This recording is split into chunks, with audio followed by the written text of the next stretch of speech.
Fala, nação santista. Neste vídeo de hoje eu vou falar sobre a escalação que eu montaria, né? Se eu acho que os melhores têm que jogar junto, qual a escalação que eu montaria? Qual o sistema que eu faria para o Santos jogar? Esse é o meu primeiro ponto.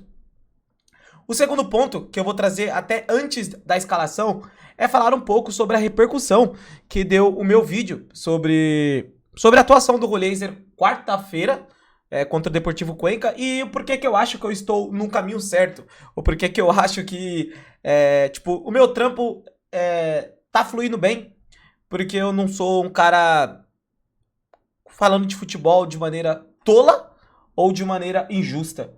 E não querendo dizer também que outras pessoas fazem isso com o conteúdo do Santos, tá? Pelo amor de Deus, mano. Tô falando sobre mim, exclusivamente sobre mim.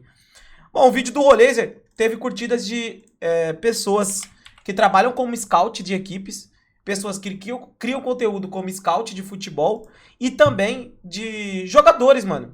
E de pessoas que trabalham com futebol, tipo o Fred Desimpedidos curtiu meu vídeo, o Rodrigo Capita do futsal, o Simonetti, se eu não me engano, se eu tô falando errado, perdoe-me, um que cria conteúdo sobre os times de Minas, mais sobre o Cruzeiro, se eu não me engano. O vídeo tem 38 mil curtidas, tá ligado? Tem bastante gente maneira lá, que trabalha com futebol, que faz conteúdo sobre futebol, que trabalha como scout. Eu acho bacana, por quê? Porque eu fiz o vídeo bem rápido, tá ligado? Eu nem fiz, assim, um roteiro. Foi em live que eu fiz o vídeo, você pode olhar aí na quarta-feira da minha live. Eu acho bacana isso porque, mano, é difícil falar sobre futebol, porque futebol existe fanatismo dentro dele. E eu acho uma parada muito zoada quando nós, torcedores dos times, ou que nós gosta de futebol, acha que quem tem a mesma opinião que você é o gênio e quem não tem a opinião mesma que tu é um burro completo. Eu não gostei de, ver a galera mandando o meu vídeo pro, sei lá, pro Musetti, ou pra o Cezinha da Live, ou pra o Edu Futirinhas, e falando, tá vendo? Cala a boca, que não sei o quê. Eu acho paia, mano. De verdade, são 3 pessoas que, por exemplo, mano, o Cezinha me segue, eu sigo ele comenta os bagulho meu, que eu já comentei as paradas dele, o Musetti a gente conversou bastante já, várias vezes, tá ligado? A negociação do Veríssimo, o Musetti não tinha tanta noção que o Veríssimo tava tão perto do Santos, eu mandei pra ele, de manhã, pra ele confirmar a parada, tá ligado, mano? Já confirmei outras paradas com ele, já passei sobre outras coisas pra ele, escalação, tá ligado? O Edu, mano, me manda várias paradas no WhatsApp, pô, Peusado, ó, cuidado com isso, ó, esse cara aqui é meio pá, fica esperto, que não sei o que, tá ligado, mano? Então, acho que a gente não precisa ser assim, entendeu, mano? Eu não sou um gênio porque eu falei o que você queria ouvir e o cara não é um burro porque falou o contrário do que você pensa, mano. São opiniões, tá ligado? No meu jeito de pensar sobre futebol, o meio armador não precisa ser um cara raçudo, não precisa ser um cara que dá carrinho, que se entrega. Nossa, é um plus do caralho se o meio armador fazer isso. Mas no meu futebol, o meio armador é o cara que vai resolver com a bola no pé, mano. E pra ele resolver com a bola no pé, outros companheiros também tem que ajudar. Não é porque o jogador foi comprado por 11 milhões de euros que você tem que esperar que ele pegue a bola atrás do meio de campo, drible todo mundo e faça gols. Nem isso o Neymar faz, tá ligado? E pela percepção do que as pessoas, assim, de que muitas pessoas têm a opinião de pô, ele não marca, ele não corre, ele não se ajuda. Então você tá concordando que o Neymar não tem que ir pra Copa. Porque o Neymar também não faz isso. Eu não tô comparando o nível dos atletas.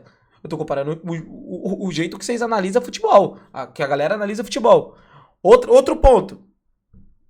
Quando você fala, ele não marca, então ele não serve pro Santos, ele não pode jogar no Santos, você tá invalidando um monte de jogadores de não jogar no Santos. Exemplo, Lúcio Acosta, que eu acho um craquíssimo, Arrascaeta, Matheus Pereira, Rodrigo Garro.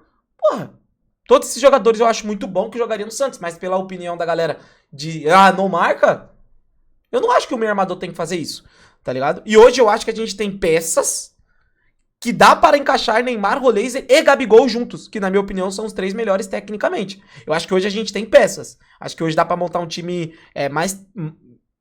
que sai melhor defensivamente. E esse aqui seria meu time, tá? E eu vou mostrar a minha escalação, o que eu faria pra esse time jogar, e aí você dá sua opinião aí, se você concorda ou discorda. Tem coisas aqui nessa escalação que eu acho que não cabe muito contra outros adversários, contra um Palmeiras no Allianz, contra um Flamengo no Maracanã, contra um Bahia na Arena Fonte Nova, mas jogos principalmente na Vila Belmiro, que o Neymar vai estar em campo, eu acho que o Santos poderia fazer isso. Essa é a escalação que eu faria, certo? Eu iria de Brasão no gol, obviamente. Veríssimo e Luan Pérez na zaga. Igor Vinícius na lateral direita, com o Escobar na lateral esquerda. Gustavo Henrique, Christian Oliver e Bom Tempo e Roleiser. É um quarteto no meio de campo, beleza? Você pode colocar aí uma 4-1-2-1-2 ou uma 4-3-1-2, fechou? E mais à frente, Neymar e Gabigol. Essa daqui é a formação, certo? Mas o jeito de jogar não seria assim. Não seria de acordo com está a formação, certo? Obviamente que eu não queria o Escobar de lateral do meu time, não queria o Igor Vinícius como titular absoluto, mas eles é os que têm. O meio de campo eu acho que é as melhores opções, a zaga também. O que eu faria com esse time? O Escobar seria um jogador que não subiria tanto, tá? Ele não subiria tanto. Ele ficaria mais preso. Com a bola, o Neymar caísse mais pro lado esquerdo. Se você acha que eu tô delirando, tenta rever os jogos do Neymar no final de 2025. O Neymar caiu muito pro lado esquerdo no final de 2025. Muito, muito. Ele tava jogando como um segundo atacante pelo lado esquerdo. Pouquíssimas vezes você via ele mais pro lado direito. Contra o Juventude, ele joga totalmente aqui, ó, do lado esquerdo. Deixaria o Neymar com a bola do lado esquerdo, o Oliva fazendo a função de esquerda barra meio, o Bom Tempo fazendo a direita, mais o corredor da direita, fazendo associação com o Igor Vinícius, e o Roleiser sendo esse cara que ele frequenta vários setores. Tanto o setor da direita quanto o setor da esquerda, tanto de vir buscar a bola, mas principalmente de conectar o meio de campo, que seria os volantes, Gustavinho e Oliva, com o Bom Tempo, Neymar, Gabigol. Eu queria que ele se conectasse com esses jogadores em específico, certo? Que eu acho que o Santos tem a crescer nisso. Um ponto negativo sobre esse time é que não tem jogadores que atacam o espaço, que correm. Tem o Gabigol, que não corre tanto hoje, mas ataca o espaço. E tem o Bom Tempo e o Igor Vinícius, que eu acho que esses dois, eles fazem bem corredores. Só que você tem um time muito bom tecnicamente. E eu não acho que seja um time tão mal assim na defesa. Vou explicar por quê. Defensivamente, esse time pode render de que forma? O Neymar fica um pouco mais, o Gabigol volta no volante dos caras, né? O Roleiser vai voltar um pouquinho mais, compreendo que o Roleiser não seja aquele cara defensivamente absurdo. O Oliva, eu deixaria o Oliva pra fazer a... Nossa, esqueci a palavra agora, mano. Puta que pariu. Meu Deus. Cobertura do Escobar, tá? Eu deixaria o Oliva pra fazer a cobertura do Escobar. O Roleiser voltar um pouco pela esquerda, mas não necessariamente ele também virar um ala. Eu tô preocupando menos em marcar. É jogos na Vila Belmiro. São jogos, por exemplo, contra o Atlético Mineiro agora. São jogos em casa. Jogos para propor jogo. Pro Santos ter a bola. Pro Santos ser o verdadeiro mandante da partida. Então eu deixaria o Roleiser voltando um pouco mais aqui. Não tanto. O Oliva fazendo a cobertura pelo Escobar. O Bom Tempo fazendo a cobertura com o Igor Vinícius. E o Gustavinho fazendo a cobertura tanto do lado direito quanto do lado esquerdo. O que passar pelo Oliva, Gustavinho. O que passar pelo Bom Tempo, Gustavinho.